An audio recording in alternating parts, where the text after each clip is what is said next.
The world has changed. New technology has been discovered, new wonderful things have been built, and Jeb is happy. Because Jeb has a flying saucer.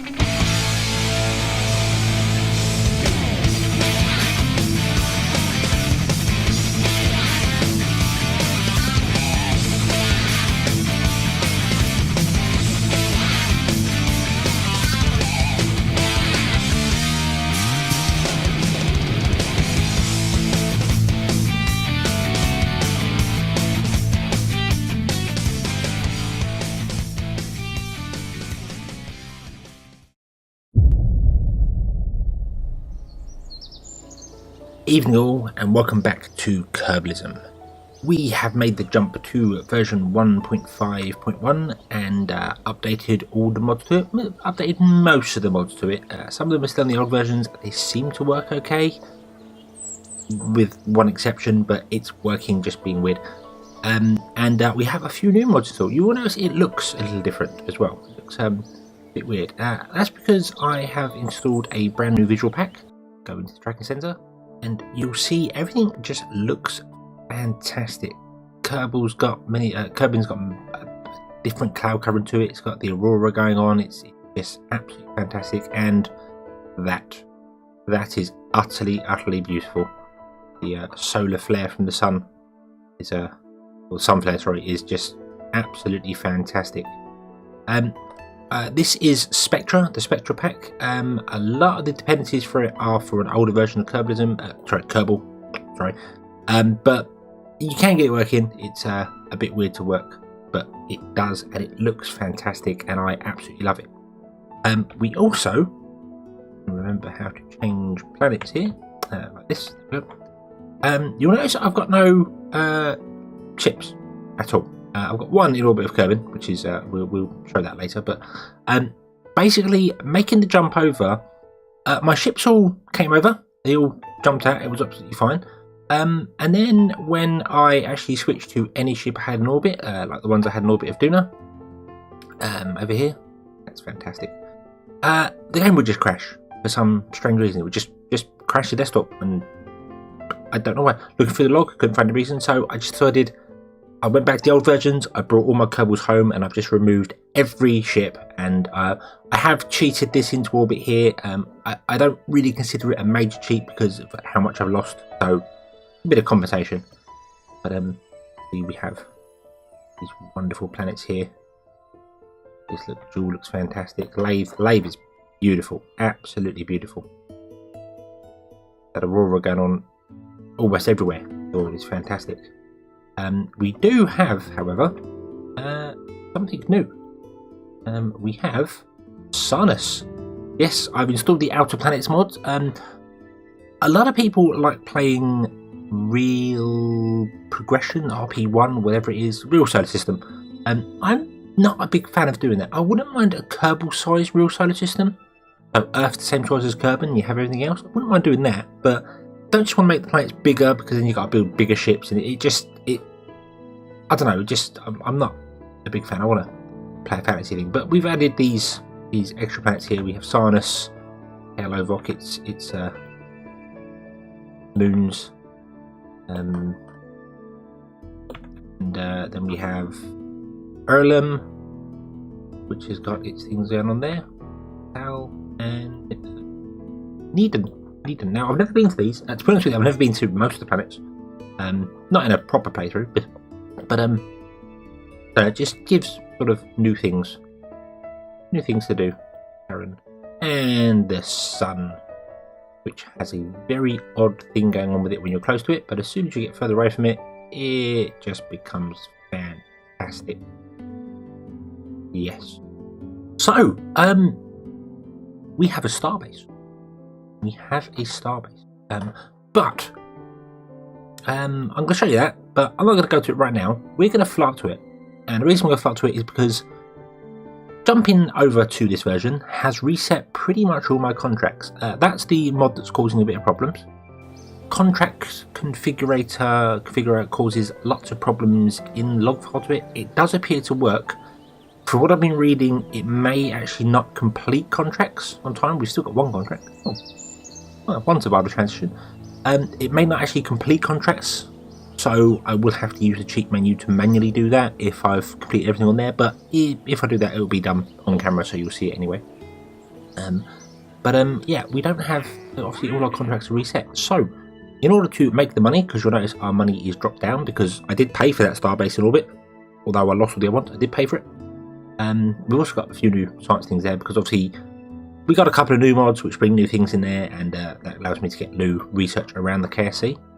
But we need to kick off our space tourism. We need to take our passenger into orbit for 4 hours.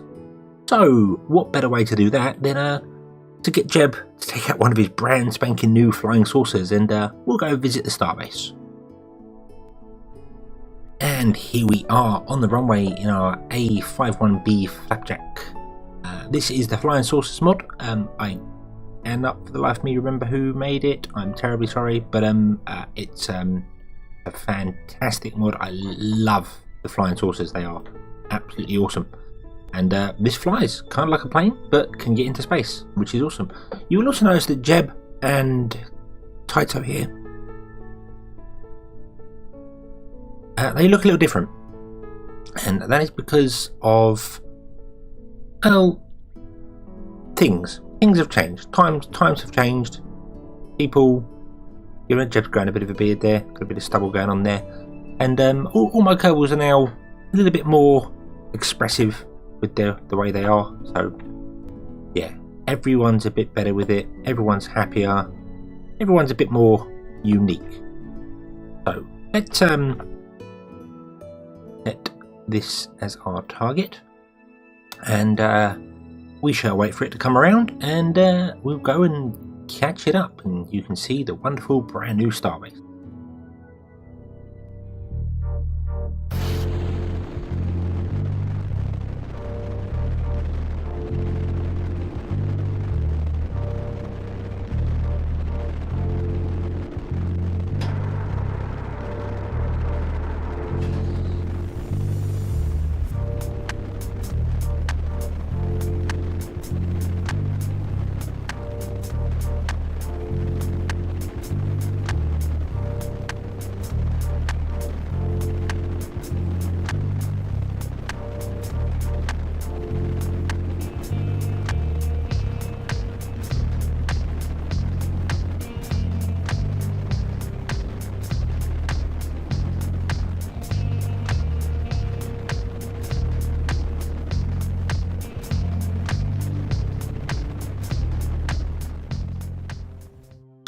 Okay, we've made it up to orbit with a very little fuel left, 20 seconds worth of fuel left, and we're in the 200k orbit, which is about right for the station. We are still quite a way off. We need to get up there. I think I've got some monopropellant. Have we not? 100. We'll stick to the main engine, just cut its thrust right back, so I don't overshoot anything and do anything weird.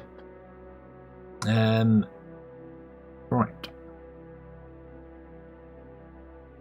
Looks like we need to be heading this way.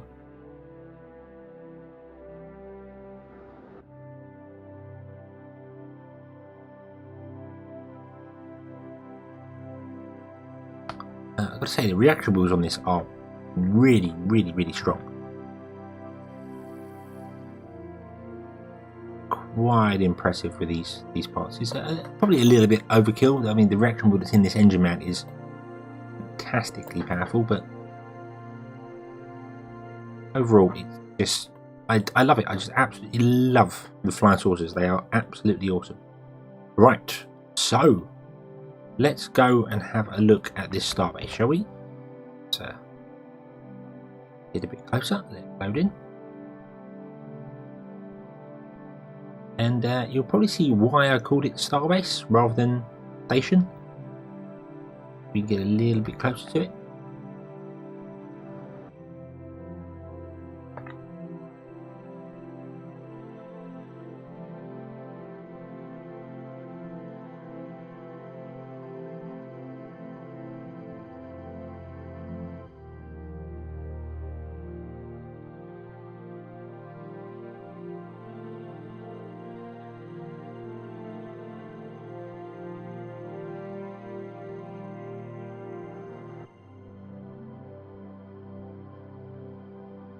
Come on. Come on.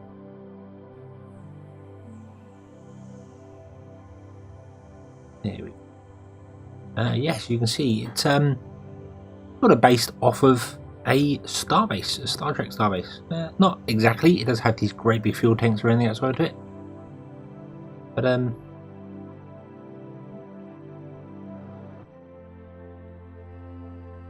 you'll see. Oh, that's a good thing. Scratch our paintwork on it already. There we go. Look at that. That's a good start, isn't it? But you'll see it's basically it is made from giant flying saucer parts. I basically took the flying saucer parts and doubled them in size to make the top pod, which I think looks quite cool. It's got the docking ports on either side. It's got these 4 tanks which are completely full of fuel. A tank full of monopropellant here, and a construction port at the bottom for when we expand it, because this needs a greenhouse on it. But there is a greenhouse we can get which is large and flat, which will fit in here. And then I'm not sure if I'm going to put on the ability to build ships up here from this one. I don't know whether I want to do that or not. I may do. I may just put it on the bottom, have it down there, but I don't know yet.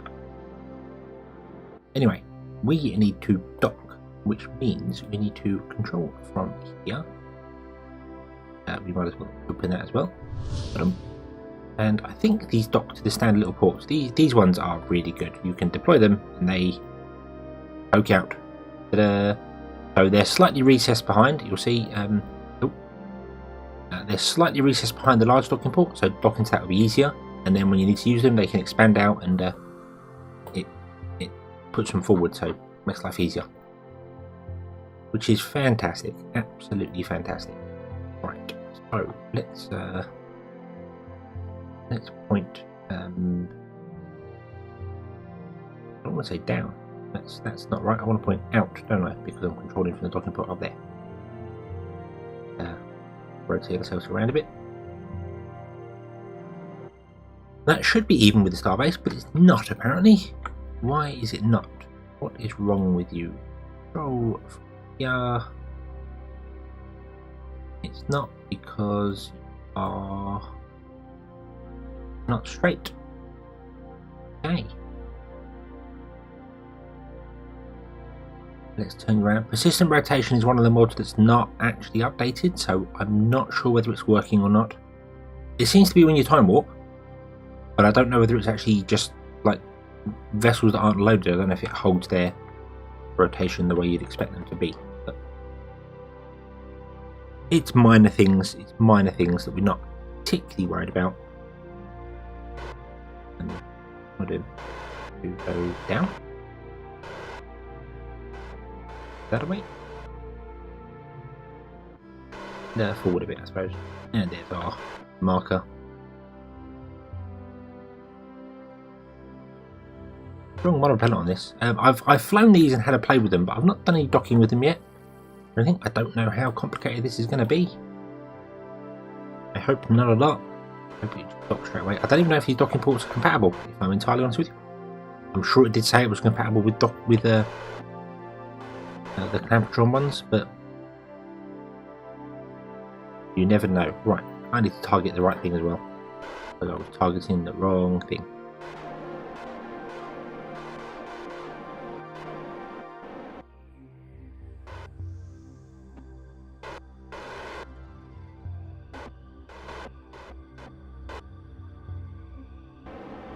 And, oh, magnets. There seem to be magnets there.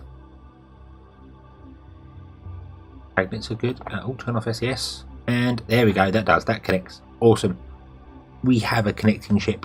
I did toy with the idea of making these much bigger. There is a cargo bay version of these, and I toyed with the idea of making it like 5 times bigger, so it was huge. And you could open a cargo bay with a docking port in the bottom, take one of these ships and land it inside it, and clip to it. Have docking ports on the bottom instead. I really liked that idea. I thought that was awesome to do, but I had some form of issue with the cargo bays not responding to their doors being opened when they're enlarged, and I don't know why. You'd right click on them, and rather than get the menu, you get weird things go on. It's probably not the flying saucer mod, it's probably another mod doing with it, so I might build that later on. Build a giant one and have an actual proper docking space dock.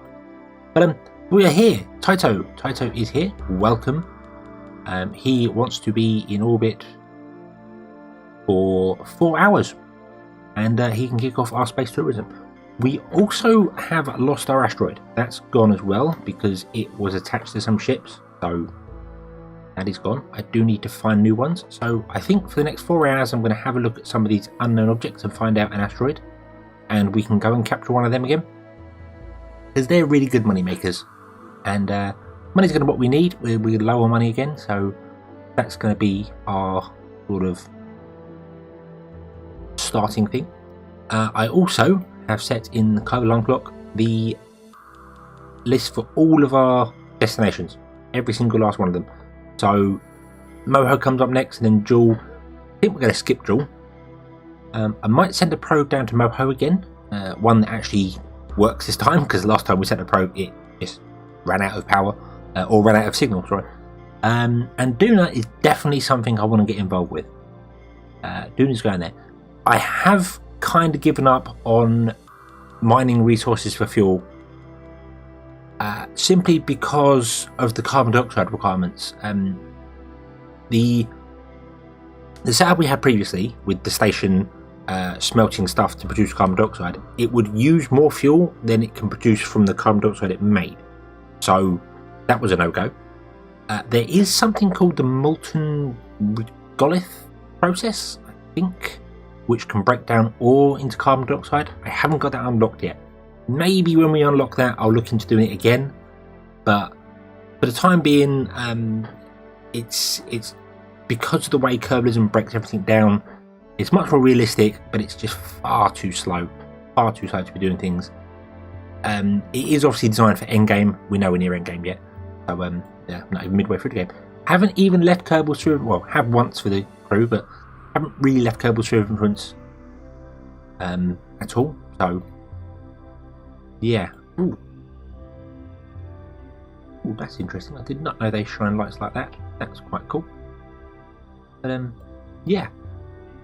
So I will be back in 4 hours once we've found an asteroid that's going to intercept Kerbin, and we can go and grab one of those. Seeing as we still have that contract to launch the to map asteroids, I thought it pretty makes sense to actually launch another telescope and get it on its way, because again, that's a good way to get money and a good way to track asteroids. So let's send this off, send it round to the sun, and it takes about half a year or so to get there, so we might as well send it on its way now, and hopefully it will all be good by the time I get there. It does have a better antenna on this one, so we shouldn't have any problems with it actually talking with Kerbin now, unlike the last one. And with the final burn, our Deep Space Telescope is on its way to an orbit about halfway between Duna and Kerbin, and hopefully it will find all the wonderful rocks in between here and there, and save Kerbin from utter destruction. And whilst we're on the subject of completing old contracts, we also need to complete the scanning ones for Kerbin, because they've all been reset. So we're launching this one. This is on its way with 4 scanners on it, I believe, to basically map Kerbin completely and get everything we need to do all in one go, because well, because we can.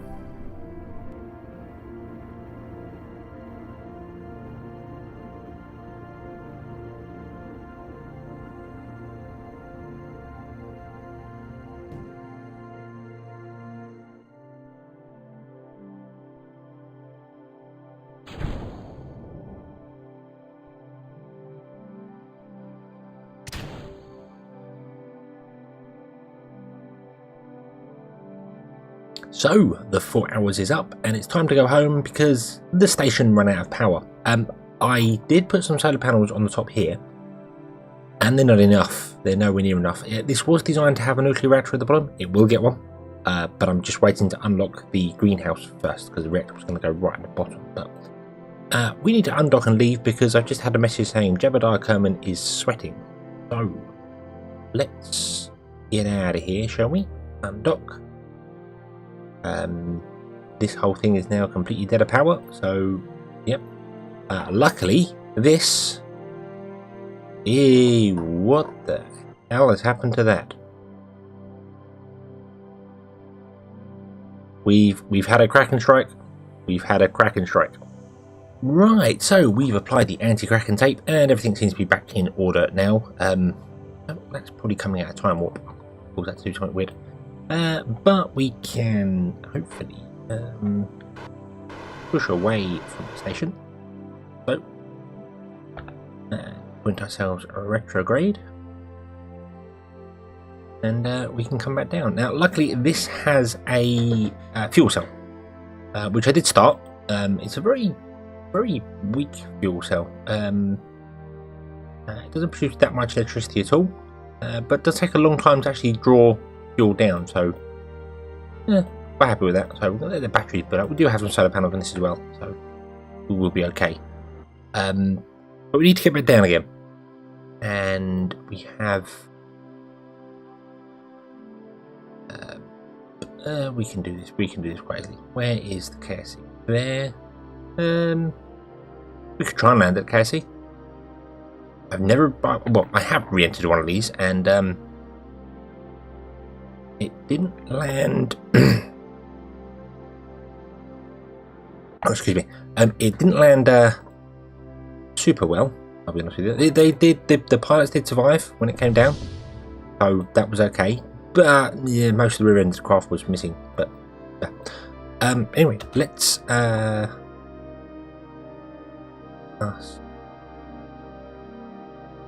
and here.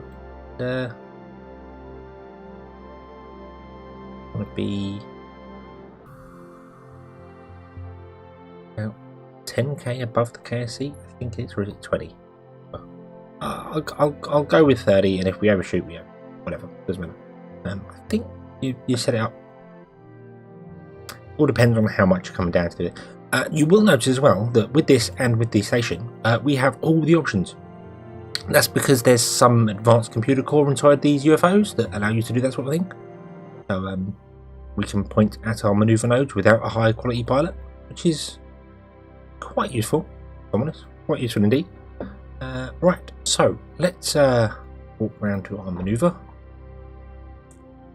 Fire our engines, and we shall head back down to Kerbal, and hopefully we will make it nice and gently without any explodiness or death.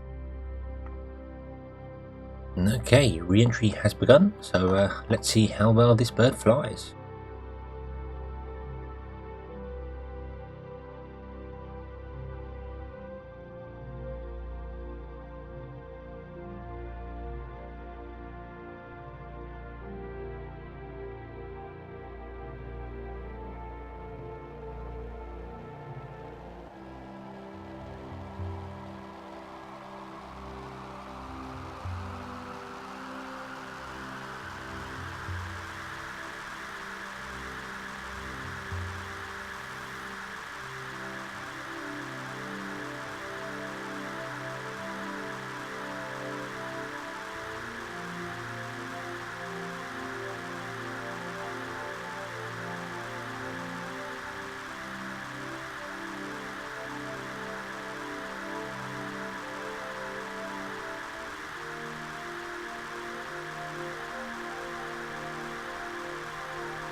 Well, re-entry seemed a little easy. Just point it straight and let it go. I was expecting someone to overheat and explode, but looks good.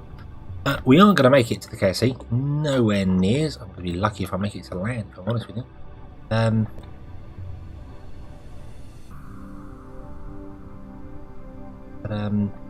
Yeah, I think I got it right. It's not you put the apoapsis or periapsis at 10k. You put it 10k below the atmosphere. So put it at 60. And then it should guide you in there. I think that's where I'm getting my numbers mixed up. Probably wrong for both accounts. Don't know. It does very much depend on your craft though, because if your craft can hover, then this isn't too bad. There is a small modification I think I'm going to make to this after looking at it here. We've got these two tanks on the side which are empty. They are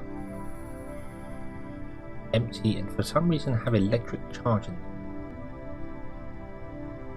Me a little bit. those fuel tanks have got electric charge. Ooh, something weird has happened to this craft. But they're normally empty. But what I'm thinking of doing is putting them liquid fuel and changing these to have an air intake and have little Juno engines. So when we get down to here, we can fire up the little Juno engines on these fuel and fly around for a bit. Which sort of makes sense in my head, I think. But we need to get over there. Hopefully I can make it over there. We do have some fuel left, so may well fire up the engine just to do it. But we're down. Things are looking good. In fact, I'll fire up the engine now. Yeah, we've got 2 minutes worth of flight, so let's use that, shall we? And I will see you back on the ground, because I think everything is going pretty well. And here we are coming in for landing. I've got to say the glide slope on these is fantastic. See, I've not even got SES turned on here. A little bit of trim push forward, which if you don't know, to add trim to it, you hold Alt and press WAS and D, and that will change your pitch, roll, or change them to a permanent setting. So you see my pitch is just slightly low, which means my nose pulls up ever so slightly there. Well, actually that's my pitch is low because my engine's heavy. But that, yeah, it just lets you glide. You can trim out, like if planes just slightly pull up on the nose or slightly better, you can hold Alt and just tap W or S a couple of times to just keep the pitch level. It's fantastic. But this glides so well. We are quite far inland. I ran out of fuel well back here somewhere. Had I got my glide slope probably better, I would have made it to the KSE quite easily.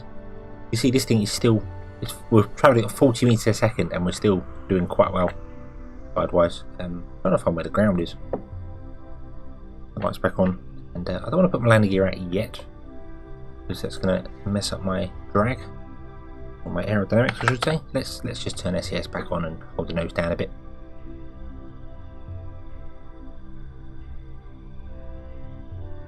And level ourselves out a bit as well. Quite difficult to see your roll. We've got roll labelled there obviously, but it's quite difficult to always make sure the roll's level. Unless you're using something like MechJeb or something, of course. Pretty useful. There we are. There's our shadow. We look like a space invader coming in, which makes sense. We are a UFO.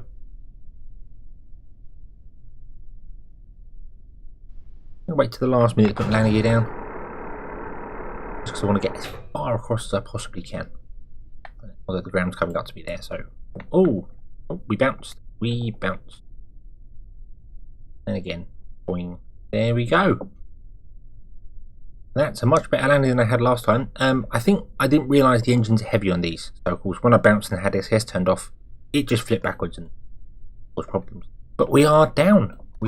I think with the modifications to those engines and trying to figure out why there is electric charge in them, we could have this fly around quite happily for a while. But yeah, we are back. Tito Kerman, welcome home. We're a long way from KSE. It's a long walk. You'll be alright with that. But you'll be fine. Don't worry. And there we are. With that mission complete, we get a bit of money. We also unlock our yes. It's nice to see global warming is back again. Where's mission control? There. That's, I'm not sure what they, I think that's Scatterer that does that. Causes the sea roll to life, but it goes away. Click the building, come back in, goes away. But oh, that was a tracking center. Wow. How did I hit the tracking center? Yeah. Yeah, we've unlocked our tourism now, so we can do wonderful new fantastic things here and keep everyone happy and make the money, and everything's going to be brilliant. But that is going to have to wait until the next episode. So thank you very much for watching. I hope you've enjoyed this one. Hope to see you again next time. And until then, as always, have fun.